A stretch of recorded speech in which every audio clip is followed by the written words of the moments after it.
I was going to make a very different video for you guys today, but I just realized I didn't really enjoy writing that theory. So I'm going to go back to the whole reason I started this channel in the first place and just talk to you, the viewer, about movies, Disney movies. And today I decided on Incredibles versus Incredibles 2.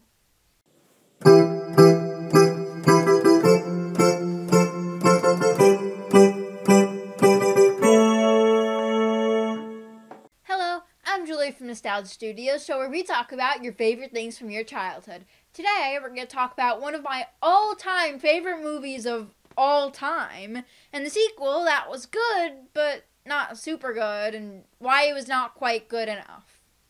Also, as usual, spoilers.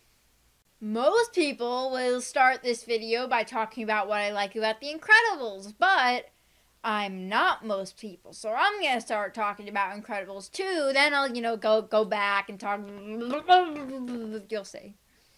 So Incredibles 2, where to start? Well, I'll start off by saying that I did enjoy it. When I saw it in June, it was very entertaining. And then when it came to DVD, I saw it again. It was also, enjoyable. But since then, I just haven't really had the urge to, watch it again. It just didn't resonate in me enough. Like, for comparison, when Coco came out, I saw it in the theaters and really loved it. After that, I practically counted down the days until it came out on DVD, because, movie theaters are expensive.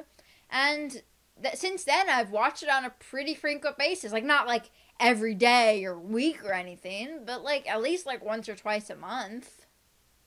There's just not as much in Incredibles 2 that, leaves the theater with you. But on the flip side of that, look at these skies. I don't think I've ever seen skies this good in an animated movie. Come on. Okay, enough of the compliments. We're supposed to be saying how it's not as good as everyone thinks. How do we even get here?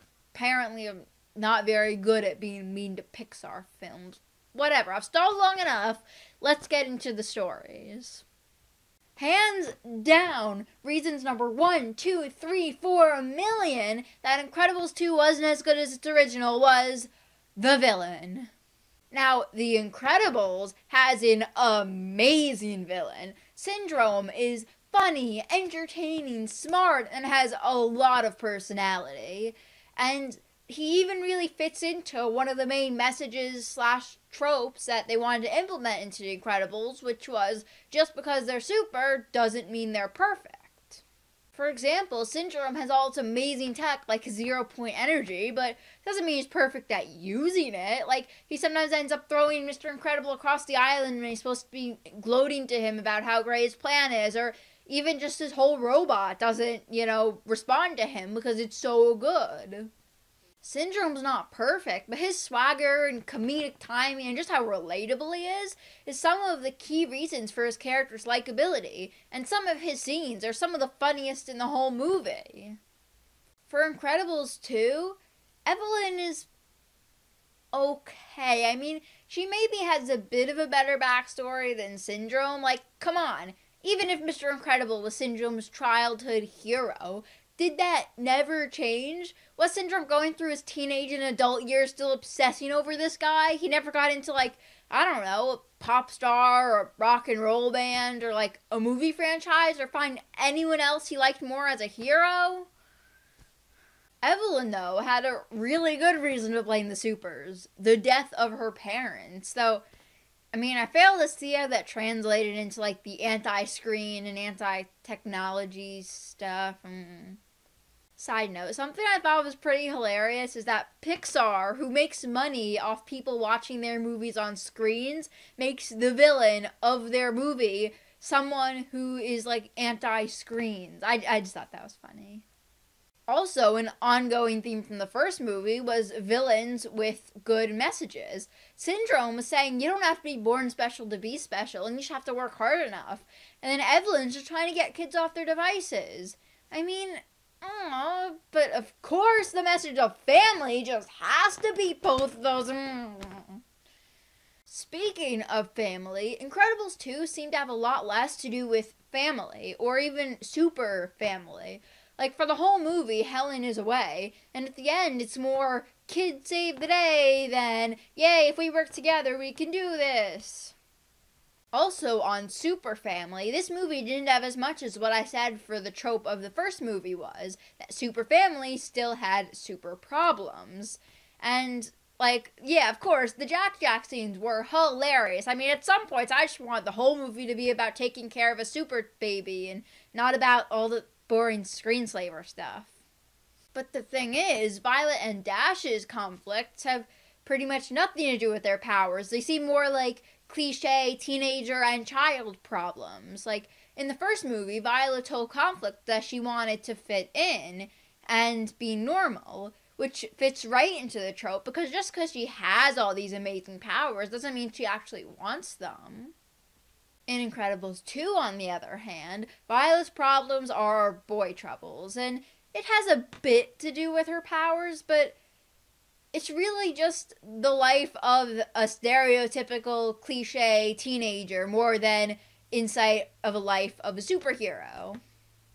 And Dash's problems in Incredibles 2 isn't much better. I'd probably argue they're worse because they have absolutely nothing to do with superheroes or powers or anything.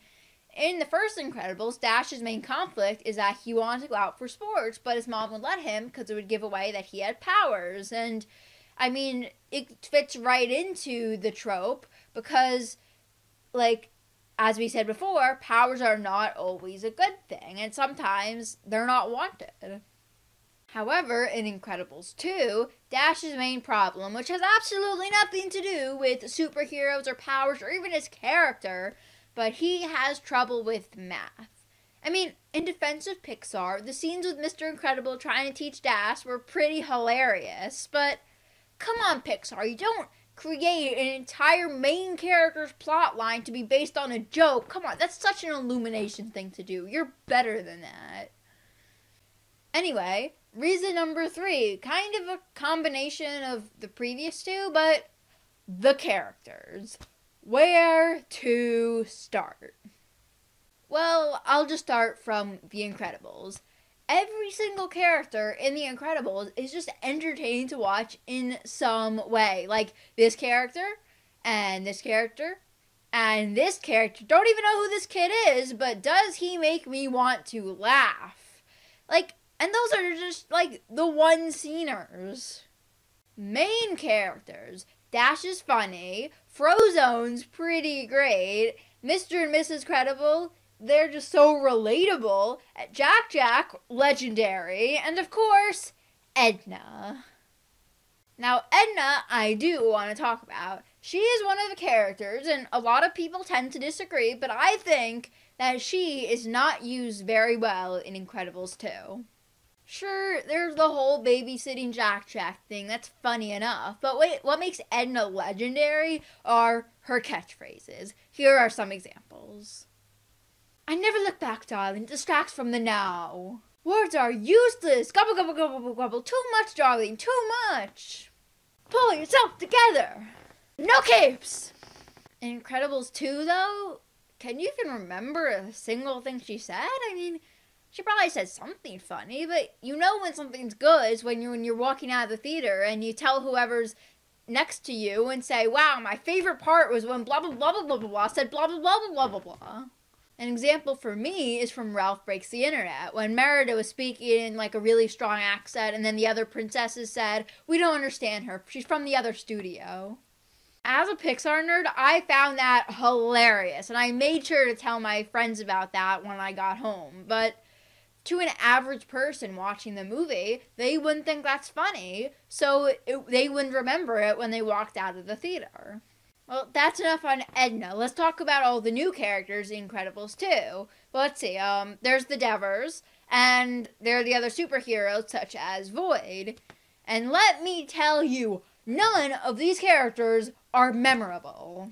There's no, like, big personalities or jokes that are all too funny with these new characters. Like, come on, Incredibles 2. If you're gonna take out Kari and the boy on the trike, you gotta add some funny new characters in there, too.